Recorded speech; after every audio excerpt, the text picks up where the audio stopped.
Would anyone like to come up for a story this morning? Hi, Freya. Oh, what did you do? You okay? Oh.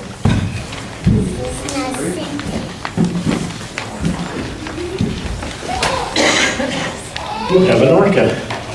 Did you get that at the yard sale? I got like a bunch of them. You got a bunch of them. Yeah. Because you needed more stuffies, didn't you? I love stuffies. I know. I love stuffies. Do you love stuffies too? I have a baking one that's last stuffy. Really? Yeah. You know, I love stuffies too. And I still have a stuffy that I had when I was about Ellie's age. And it's a little blue rabbit that I named Peggy. And I still have her, what's left of her. Because you know, she's pretty old now. Like 54, 56 years old. Imagine. We had stuffies back then too. I have one. I have a shark. I have a dragon. I have a bunch of little pumpkins, and it says the whale and an octopus.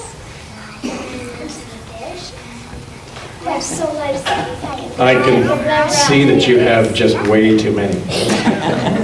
And you know, stuffies is a good place to start because they're part of this story too. And I know we've told this story a few times, but I want you to help me today to tell this story.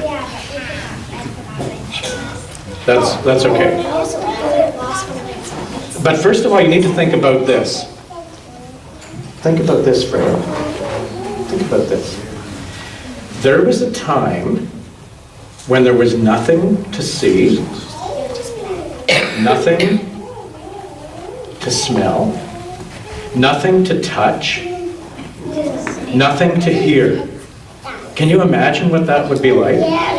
When there was nothing, except there was one really important thing before Adam's. In a sense, but by a different name. It was love. Love was the very first thing. But you know what? Love was living in this place where there was nothing to touch or see or hear or taste. And so love was really, really sad and wanted to do something about it. And so what love did in one moment, billions of years ago, was, do you remember? A big bang. Bang! A big bang! And all of a sudden, out of nothing came everything. Everything. And love wanted a way to be known. And so, out of that bang came galaxies. All kinds of galaxies, with all that we needed to make everything that we now know.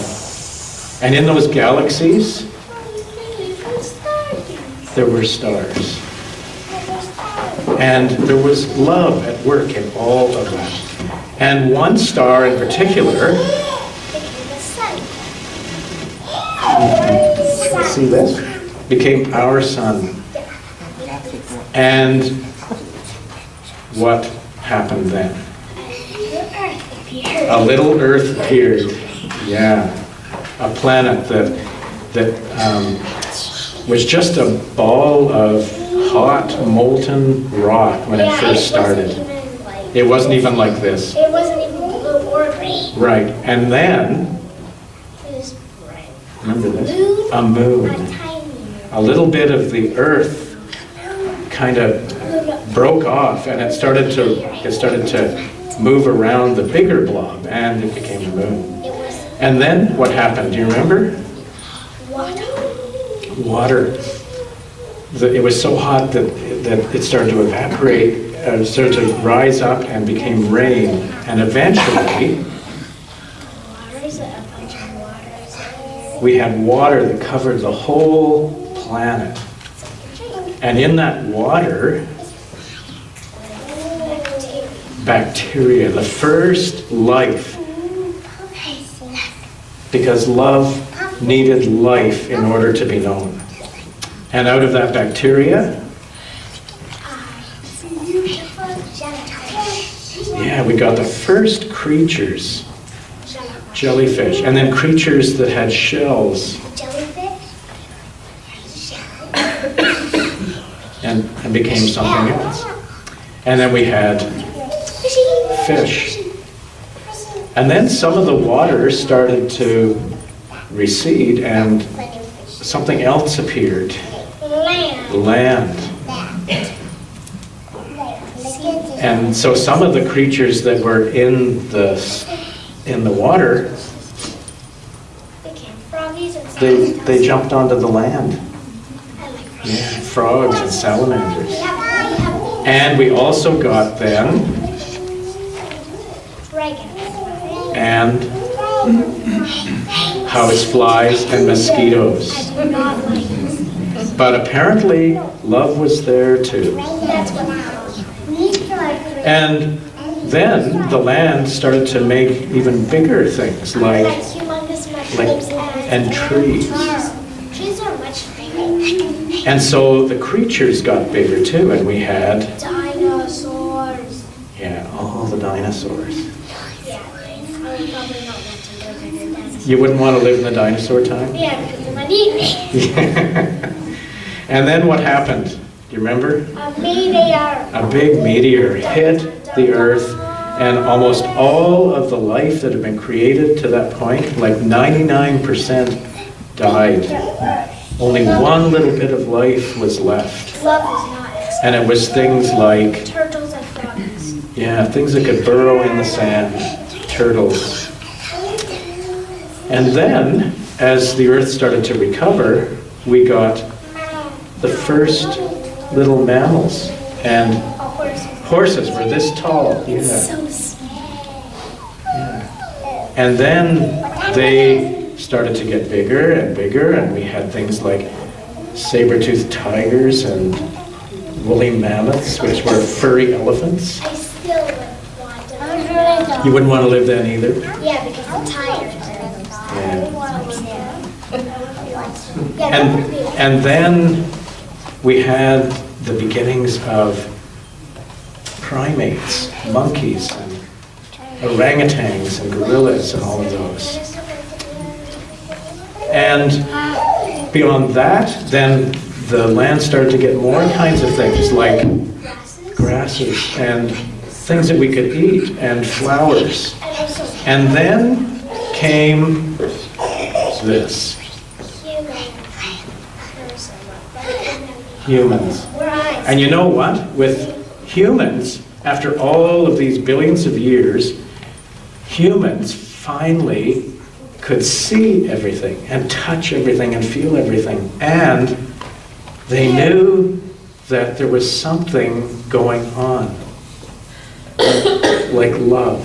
And they called it God. It took all of this time to get to a place where we started to call something God. And then, of course, the story continued. You know what this represents? Fire. Yeah. We learned how to make fire work for us so that we could stay warm and we could cook food.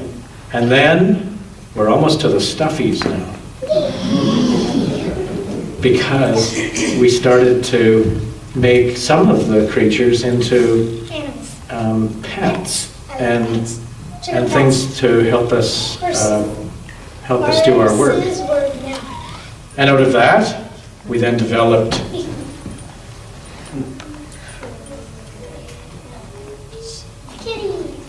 cities. And finally, we got to us. Us and stuffies, Stuffies. and all of the things that we can touch and see and know today. And it was all done for love. There's also Adams. There's also atoms, yes, in all of it. Question mark. And that question mark, what do you think that means? What's gonna happen? What's going to happen? Are we going to keep loving, do you think? you hope? It's not. We're loving all the time. The story doesn't actually say that. Yeah, we don't love all the time, you're right. And that's why we're here, in this place. So that's our story that tells us that love was there in the beginning, and we now call that God in our midst. Let's sing our cosmic hymn of praise. And for all of you out there, listen, because we have key changes today. It means we're going to sing it in different no, not different parts. We're going to make our voices go higher on different verses. Cosmic